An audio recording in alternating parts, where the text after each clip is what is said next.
পাঁচ কমিশনের দেওয়া সংস্কার প্রস্তাবের উপর মতামত দিতে দ্বিতীয় দিনের মতো জাতীয় ঐক্যমত্য কমিশনের সঙ্গে আলোচনায় বসেছে বিএনপি।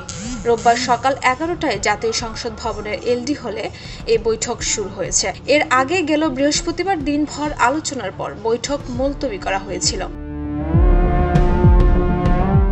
বিএনপি স্থায়ী কমিটির সদস্য সালাউদ্দিন আহমেদের নেতৃত্বে 5 সদস্যের প্রতিনিধি দল এ বৈঠকে অংশ নিয়েছেন।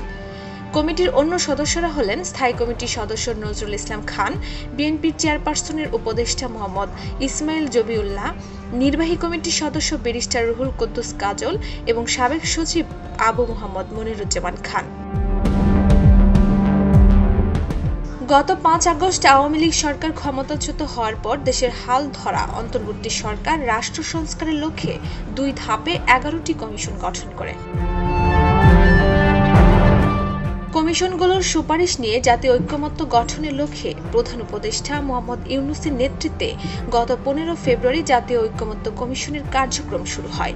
সেদিন ফরেন সার্ভিস একাডেমিতে জাতীয় ঐক্যমত্য কমিশনের সঙ্গে বিএনপি সহ সবগুলো রাজনৈতিক দলের প্রথম বৈঠক হয়।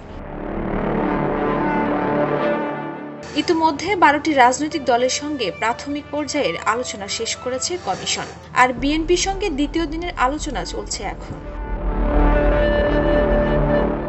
ডেস্ক রিপোর্ট, ভোরের পাতা।